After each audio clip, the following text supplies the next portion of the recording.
Hi, everyone. Welcome to What the Tech Talks webinar with our special guest today, Joan Hoy. Thank you for joining us. You can see that Mickey is going to make a guest appearance here. Our What the Tech webinar for today. So he's going to be the guest star because he has a trip that he needs to go on, and he needs to put in some expenses and some approvals, and he is going to get on his way. So again, thank you for joining us. Just a reminder that for the webinars, during the actual training component portion of the webinar, we keep cameras and mics automatically turned off.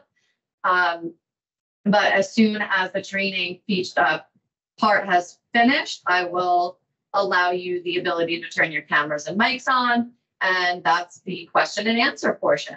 But in the meantime, please feel free to throw questions into the chat as they come up for you. If I can answer it, I will answer it in the chat at that moment. If not, we'll go back once Joan is finished and the Q&A starts. Then I will go back in the chat and read her those questions for her to answer.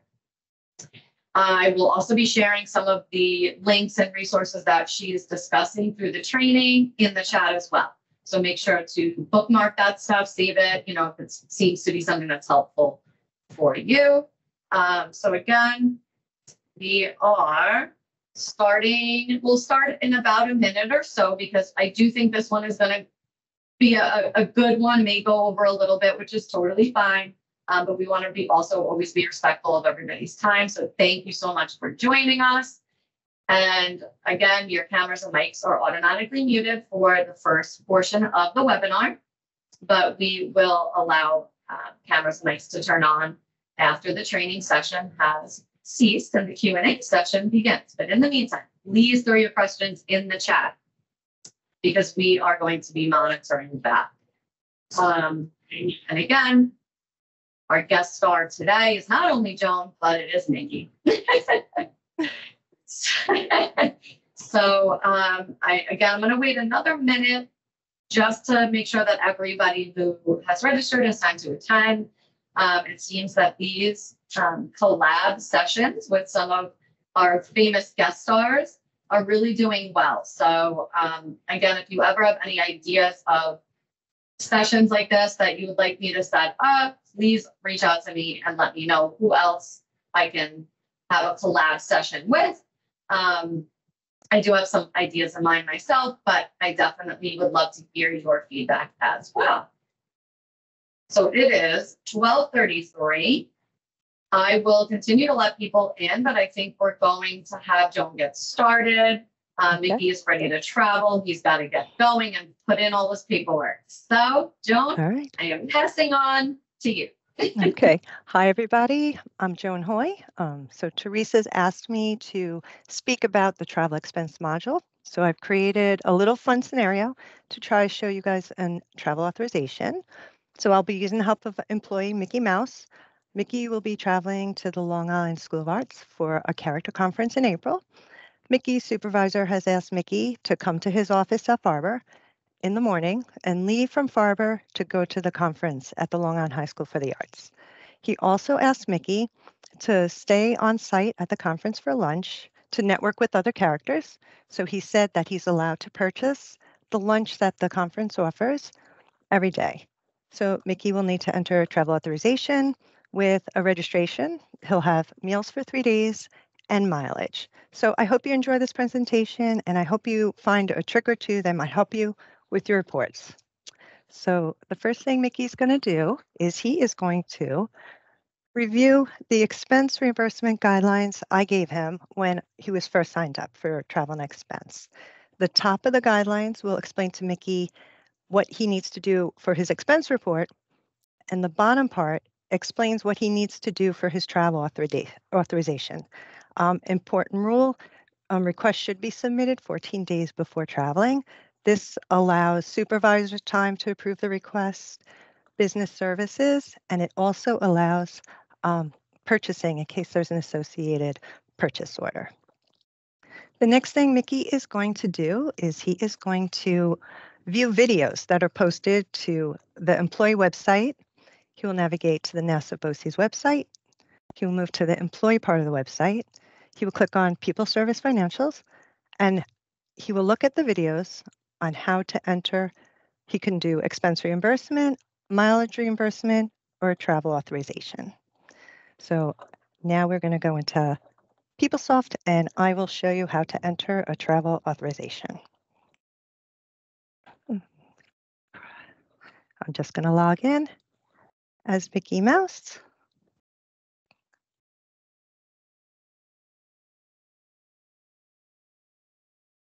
Okay, so the first thing Mickey's going to do when he gets to PeopleSoft, he will click on Main Menu, Employee Self-Service, Travel and Expense Center. When he's in the Travel Expense Center, he's going to navigate all the way to the right, Travel Authorization. Here, he will click on Create, and here he will notice there's a travel guideline hyperlink. If he clicks on this, it brings him to those expense reimbursement guidelines I just showed you. So if he can't find the email I gave him, he can just go ahead over here and he can look up everything he needs. This is also when doing expense reimbursement. So the first thing Mickey's going to do is he's going to enter comments explaining what the travel authorization's for. So here he's going to say it's a character conference at Long Island High School for the Arts, 4-1 to 4-3. And he's well within the 14-day guideline. Next, Mickey's going to add the dates of travel.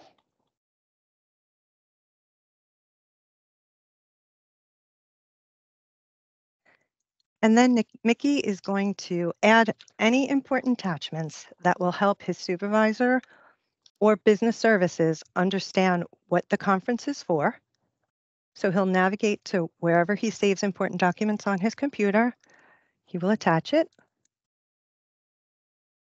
We'll upload it. And here he can name it. It also has spell check.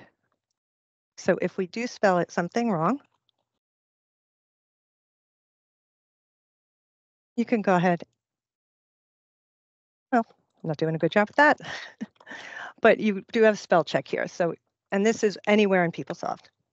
So we'll click OK. And now Mickey is going to go ahead and enter his expense types. So his first expense type will be his registration. So when he clicks on registration fee and he adds his date, the other two, payment type and billing type, already populate. These are the most commonly defaulted types. So you most likely will never have to change this. If you do have to change it, it's probably a unique situation and you should reach out to FIS to discuss. Next, Mickey is going to add his lunch.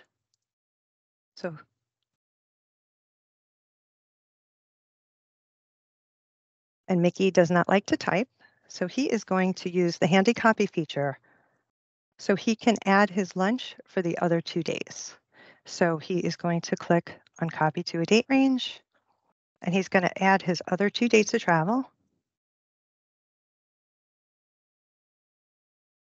And he's going to click OK. So he didn't have to type it again, and that's a really helpful feature. So at this point, Mickey's put in a few things, and he would be really upset if he lost his report. So it's very handy at this point to save the report for later. At this point, he will be assigned an authorization number, and he can't lose any of his work. Mickey will also notice that a flag came up over here, and it says it's missing or invalid information. The system is flagging that he's missing a price here. So this doesn't mean he's going to lose his work. It's just telling you something's wrong and to fix it. So Mickey is going to go ahead and enter his mileage. So he'll enter his mileage. He'll add the first date of travel, and he'll navigate over to the detail hyperlink. When he clicks on the detail hyperlink, he needs to put something in the office location field here to trigger the system to work. So that would be his home address, because Mickey traveled from his home to his office. So he does not need to deduct anything from his commute from throughout the day. So he's going to have multiple locations. So he will click on the multi-location button and he'll begin adding his locations. So Mickey's office is in Farber and he knows that's 71. So he's going to start, but then he's going to click on the magnifying glass. And when he clicks on the magnifying glass, anything that starts with a 71 will come up. So Mickey can click on his home address here. Now Mickey knows Long Island High School for the Arts is in Syosset, but he doesn't remember the address. So Mickey is going to use the handy percent sign feature. And what percent means in PeopleSoft, it's asking the system to search for anything that contains this word. So we're going to start writing Syosset, and we're going to click on the magnifying glass. So PeopleSoft has about 500 addresses preloaded. So Mickey can go ahead and just navigate down to the address for the Long Island High School of the Arts, and he could add it here, and he didn't have to type it. So Mickey's going to do his return commute now because he has to go from Long Island High School of the Arts back to his office. So Mickey can copy and paste the address here. So again, he doesn't have to type it. When he's done, he'll click OK. He'll look at his report. He'll see that he'll be getting $16.88 for reimbursement. And that seems like a really good amount. But Mickey always gets confused with office location because it says office location, but he put in his home address. And sometimes that confuses him. So Mickey is just going to try to put in his office location to see what happens. So Mickey puts in his office location here, and he's going to check his expense for errors. When he does this, he's going to notice his reimbursement went way down to $6.26, which is incorrect. So what Mickey did when he put his office location here, he told the system that he would be traveling 25 miles and it should deduct his work to home commute of 15.85 miles, which is incorrect. So Mickey needs to change his back to his home address. He'll check the expense report for errors. He will see that it goes back to $16.88, and this is correct. So Mickey will proceed back to his report. So Mickey again doesn't like to type, so he's going to click to the left of it. He's going to copy, and again, he's going to pick a date range. Mickey will add 4/2/24 and his 4/3/24, and he's going to click OK. And it added the other dates. So he, again, didn't have to do all of that mileage work, which is a handy feature. So now his report looks good. He's going to save it again for later. Maybe he'll review it with his supervisor. If he thinks the report's good, he's going to go ahead and submit it. Oh, okay, so check expense for error.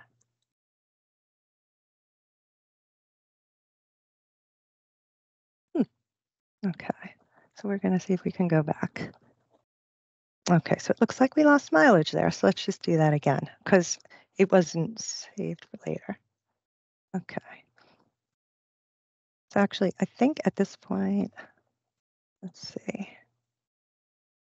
Just gonna, okay, Mickey crashed. So we are gonna go back in.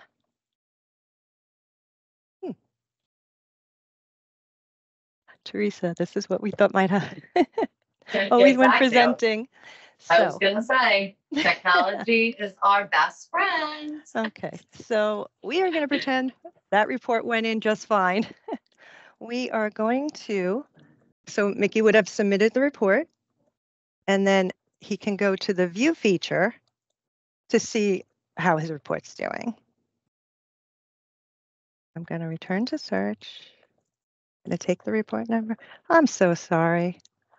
So we're just going to back out again because I want you to see this a little bit better. Okay, so we're going to go travel authorization. So after Mickey submits his report to his supervisor, he can go to the view. He can click on search. This will bring up all of the reports Mickey's ever done. So if this is the last one he did, oh, this one hasn't been submitted. All right, travel authorization, view, search. Okay, so I'm going to go to this one, and this is a submitted report to show you what it should have looked like after I submitted it. So here you can see Mickey submitted it, and now he's going to be waiting for these additional approvals. Mickey's going to go back to his travel authorizations. He's going to go back to view. He's going to search, and now he's just going to look at an approved report to see what it should look like after he got all of his approvals. And here he can see at the bottom of this one, he has all the approvals, and it will finally say approved. Okay, so now Mickey, after that, he views it, he will get an email from the system. It's self-generated, and it will explain to him that his report has been approved and that if he needs a requisition or PO processing, he can forward this email to the support staff and let them know that it's time, it's approved, and they can go ahead and create a purchase order for him. And then Mickey will be happy because he can go on his trip. So I apologize that that happened, but please feel free to reach out to me for questions. I hope you learned a trick, maybe that copy feature or that percent sign. All right, so I thank Teresa. We might want to open up for questions. Yeah, we have a bunch of questions. So should we do now? I'm gonna, before I put on cameras and mics, I'm just gonna ask you the questions from the chat. So you can review those first, and then we will take questions from all the participants that want to unmute and ask to you directly. So first question is, occasionally when I try to upload an attachment, I get an error message which says unable to upload. What reason do you think would be preventing an attachment from uploading? So a lot of times people try to attach something after a report's submitted. So if you submit the report, you're locked out. You can no longer change it. So if you have an attachment, you will need to ask your supervisors to send it back to you, or you can reach out to me at Help Desk Ticket. And when it gets to a certain point of approval, like the approved state, I can add it at that point if it's not something that's so important that people need to see it to decide if they can approve it. So I hope that helps. And Michelle, I see your hand up, so we'll come back and you can clarify that in a few minutes. Another question is, what is considered an important attachment? Proof of registration, information on the conference, MapQuest information for mileage. What would you consider an important attachment? Or is there some sort of guideline that describes that? There is no guideline, but you do want to attach anything that can help business services understand exactly what the conference is for. So anything that would answer questions and allow them to approve it. So registration is very good. Hotel confirmations are excellent to add, things like that nature. So do they have to submit something to prove mileage? For example, somebody asked about the MapQuest information. Do they have to submit something like that for mileage? Don't have to do that. The system generates the mileage based on what you put in, and the system will automatically do the shortest trip. So that's what you'll get paid for. And if you need to add some additional mileage because there was an issue, there's an exception box. And if you reach out to me, I can show you how to use that. Great. Okay. And then a few people mentioned that they're still confused about why the home and office address is the home office, which I said, me too. I'm still trying to navigate that myself. So if there's anything you can, give us to clarify a little bit on that. I can try. So I can try to take a stab as well, Joan, but let's see how you do. And I'll give you my interpretation after yours, perhaps. Absolutely. So Nassau BOCES board policy is I don't get paid for my home to work commute. So I drive to my office at Clinton and I don't get paid for that every day. Everybody in the agency does that. So if I go to a conference, I don't get paid. So if, say, I go from my home straight to the conference, Nassau BOCES policy says the first few miles, that's my normal work to home commute, I should not get paid for because nobody else in the agency is getting paid when they drive from their house to their job. So anything that exceeds my normal home to work commute, I can get paid. So for example, if my commute is 10 miles from my home to my office, and I'm going to a conference, the first 10 miles towards the conference, I will not get paid for because that's what I would typically do in a normal day. anything that exceeds that 10 miles that I would do on a normal commute, I will get paid for. So mileage is only for additional mileage. It's not for your normal home to work commute. What? Anything to add, Cliff? No, I think that was perfect. It basically does not account for your regular commute. Correct. That's the Cliff Notes version. Ha ha, pun intended. No pun intended. There we go. Okay, next up, as an itinerant, often our travel for the day is duplicated throughout the month. How can we do this? It often shows an error. I'm sorry, I didn't quite understand. Can you repeat that? Yeah. As an itinerant, often our travel for the day is duplicated throughout the month. How can we do this? It often shows an error. It often, what's the last part? Shows an error. It shows an error. If you reach out to me, we can review and I can try to work that out with you. I'm going to also put Joan's booking link in the chat at the end. So again, if anybody wants a little bit more clarification on anything or one-on-one booking with her, that would be the way to do it. So I will throw her bookings link in the chat at the end. At what time do you not use the office location as the home address? So there are times that, like if you did a weekend commute, you know, and you would speak to your supervisor, but if somebody's traveling on the weekend, they wouldn't have a typical commute because you're not working typically on the weekend. So that could be a time that you don't have to deduct anything. So is that answering the question? Well, I mean, hopefully, but we'll open up. Yeah, we'll open up in a minute. I just want to get through some of these other questions this way you can just focus on getting that. And then at the end, if anybody wants to clarify or get more information, just please raise your hands and we'll get you guys all answered, hopefully. Okay, next up is, would you please review mileage again? Also, can you review the conference travel for mileage that includes weekends and weekdays? So I think Michelle, that might be something that we can do in a one-on-one session. Yep. For your specific situation, because I don't know if that really is something typical. And or if that's a quick question when we turn cameras and mics on, if you want to just clarify that, Michelle, then please, that would be helpful too. Okay. Can you go over how you see approval again, please? Oh, okay. I'm sorry about that. So let me go back into Mickey. Okay. And I apologize, it didn't work out for us. And while she's pulling that up, we will have Andrea also said that she receives an error message regarding an attachment before she submits. So if people are getting errors before they submit regarding the attachment, what do you think that would be? I do know that if your name is too long, PeopleSoft does not like that.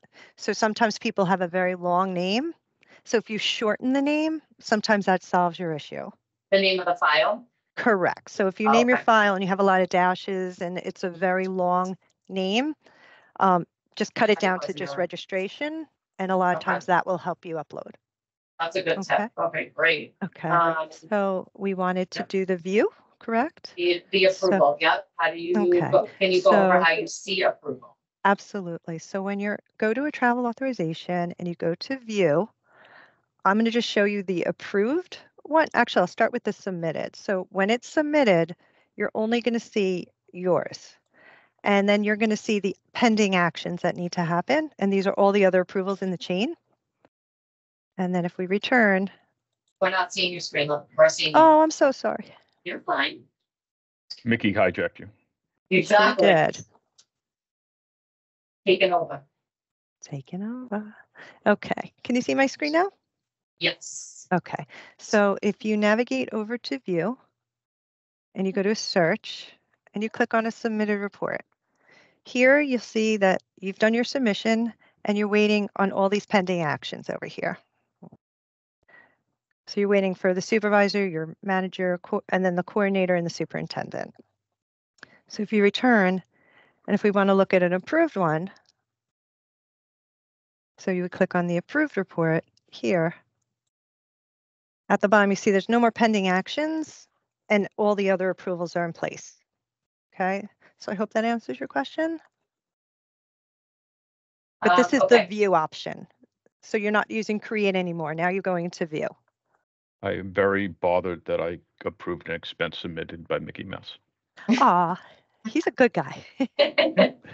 I am going to allow mics and cameras now for everyone. So please, if you'd like to raise your hand and unmute to get more clarification on anything so far, please do that. As well as I'm going to continue to read the questions in the chat.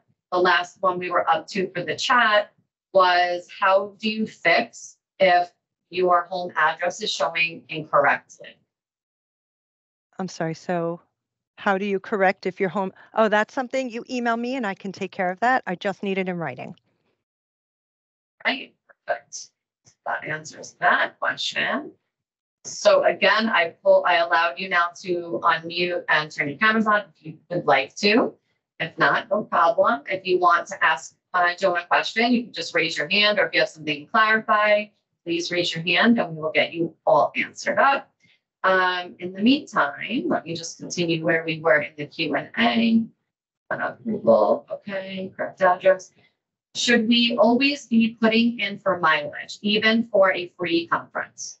Absolutely. Anytime you do something in addition to your normal day, you should absolutely put in for it, because it can add up over a month. And if you quantify that over 10 months, could be a significant amount of money. So I encourage anybody to do that. Yeah, and I think the key point there is, as long as the mileage exceeds what your normal commute would be. So for example, I live in Lake Ronkonkoma, for those that don't know. If I'm going, my normal commute would be to Clinton, but if I'm going to a conference at Western Suffolk BOCES, it's closer to my home than my normal commute, and I would not submit for that. Correct. Makes sense. And if you try to, the system will give you a warning that you're exceeding your home to work. You're not exceeding, so that it's going to reject you. It's going to tell you can't put in for it. And Chris, I do see your hand up. I'm just going to go through a couple more questions in the chat real quick, and then I'm going to get to you 1 second. If a traveling supervisor anticipates using Uber without knowing the specifics, how does one enter an Uber estimate on a travel authorization? Oh, I am not sure about that, but I would always tell you to do it on the higher side.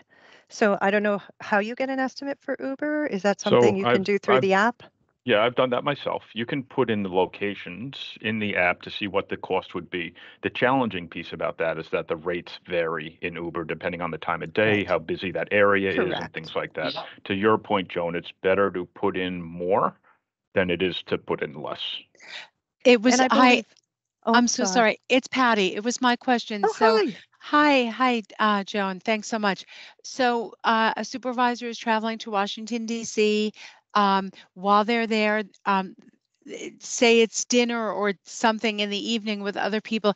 If you don't know, say they're going from the hotel they're staying at to a restaurant or back, do you just kind of, Cliff or Joan, like pick a random, like you just don't know? Do you just pick something that is, I don't know, how far could it be? 5 or 7 miles away? I don't know how to estimate that. I believe that internal audit understands that these are estimates. So I would assume that if you did your best, you can speak to them and explain. Yeah, perhaps, but as long Joan, as maybe, it's present. Yeah, Joan, maybe you could follow up with internal audit and kind of get their best practice recommendation, and then we could share it back with the group. Sounds good. Yes, perfect. Thank you. And the follow-up email that we send out after this webinar, which you'll either get tomorrow or Friday, we will put the answer to that question once Joan gets home. Well, actually, I'll wait for Joan to hopefully get that answered, and then I'll throw that into the follow-up email that you'll receive. When entering meals, what's the difference between putting meal estimate or just using lunch? Okay, so there are contract guidelines, and if you look at that expense reimbursement guidelines, if I could pull it up again, but it does give limits on lunches. Let me see if I can pull it up for you. I think it's $25 breakfast, 25. I'm probably wrong because I think there's a daily max, right? There are maximums. There are certain, breakfast is 20, lunch is 25 and 50 for dinner, and you can't exceed 75 for the day. And it also is based on your contract. So I believe CSCA only gets like $12 for dinner. So I hope that helps. And now Laura, if you're, let us know if that no, so, clarifies your question. and also if sometimes people pay for a group and then they split the receipt after. So that's a time you would use the meal estimate because it will lock you out. If you try to put in dinner for a group, it's going to lock you out at the maximums. So when you put in meal estimate, you could put in the entire check and then show that it's split between other people. So I hope that helps. Okay, so going back to the upload attachment, I had the same issue, making the name short and sweet and to the point helps. If it's too long, it may not upload it for some reason. So great, okay. Great. So good. Is there a way to replicate a day in mileage form? There's a copy feature. So I can show you that if you reach out to me, if you book me, we can do that. Perfect. But it would have to be an approved report. Great. And Chris, you are up. Okay. Hi, guys. Hi. Just a quick question. If you submit the expense report, the travel request, and you submit it and it's approved, and then you realize you made an error, how do you can you amend it? You cannot amend an approved report, but what you can do is if, say, you need to add something, you could put in a second report, reference the original report. If you want to, if you just have to add, say, like a hotel day, or if you have to add a meal, and just explain it's in addition to the first report, or some people just do a whole entire new one and only refer to the new one. And then what do you do with the other one? You just discard the other one, you it, could just ask me to it? delete it. Correct. Okay. Okay. Can I piggyback on that? It's Patty again. Yes, I sure. was told by a colleague here at Lipinski that the conference business travel request, I believe it shows special education in parentheses, under forms on our website, is something that can also be like, say, like the previous speaker just said, you forgot something or you have to, like I'm the Uber person. So in my case, I want to add some Uber things, that this conference business travel request form, I'll turn my camera on, is can serve as the additional or amended piece to a travel authorization. So this form is special ed specific.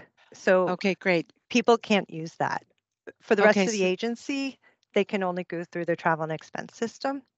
So for me, just like the previous caller, if I'm adding like my Uber things, you want me to, again, what am I doing? A brand new travel authorization? You could do one additional travel authorization, reference the original one, and just put an Uber line just to add it. And in the comments say original travel authorization number X. In addition. Okay, thanks. And then just explain forgot Uber just to add. Got it. Thanks. Okay. Right, awesome. We have another Katie. Oh, yeah. Hi. I'm actually the colleague that told Patty that about the travel form. Hi, Katie. Hi. I was told by Glenn Grossman to do that because is it because the conference already the conference is happening now? I honestly wouldn't know because I'm not aware. It could have been a special situation just for you.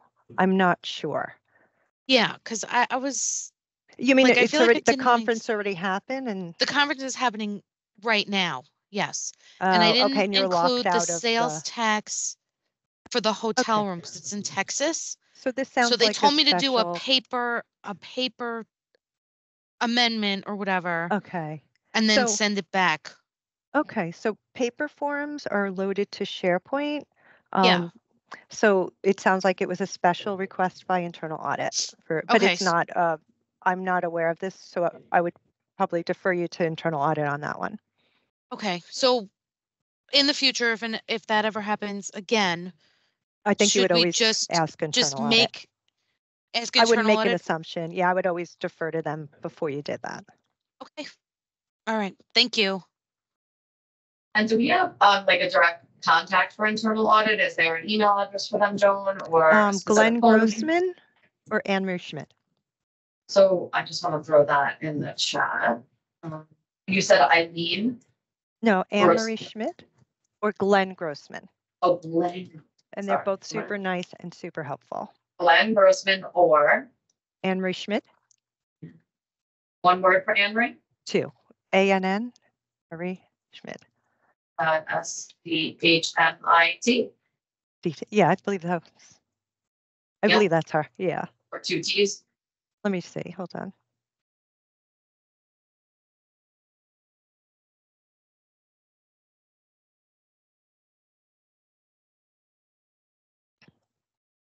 I'm just looking on the Farber directory. Yep. And any other questions while we are clarifying that? Again, if you need to reach out to internal audit. It's Anne-Marie Schmidt. S-C-H. Thank you, Andre. Yep, she just threw it in the chat. Perfect. Thank you.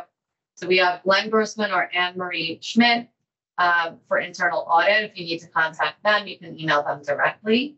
So that's in the chat for you to see. I also threw in the chat Joan's booking link, so please access that, and you can even bookmark that in your favorites bar if that's something, you know, if you're usually putting in these travel request forms and you think that you may need to kind of, you know, check in with her every once in a while. It's just nice to bookmark something like that so you could quickly and easily book some time with her. So again, that link is also in the chat. Anybody else have any questions or anything else you want Joan to go over? Again, these sessions are always recorded. It's always posted on my website. And if you ever need to reference them, and if you have any ideas or suggestions for any other What the Tech webinars, topics, or collaborations, please also let me know that. And otherwise, again, just in essence of time, because it's 1:07, went over just a smidge, actually, not as bad as I thought. We on our end are good. We are done. We thank you so much for joining us and coming in. Spread the word. Tell everyone about how awesome these sessions are. They happen monthly. And otherwise, that's it. And we will send a follow-up email either tomorrow or Friday. So you guys have a great afternoon. Thank you so much for joining us. I will hang here till the end, just in case another question pops up and you guys will leave it.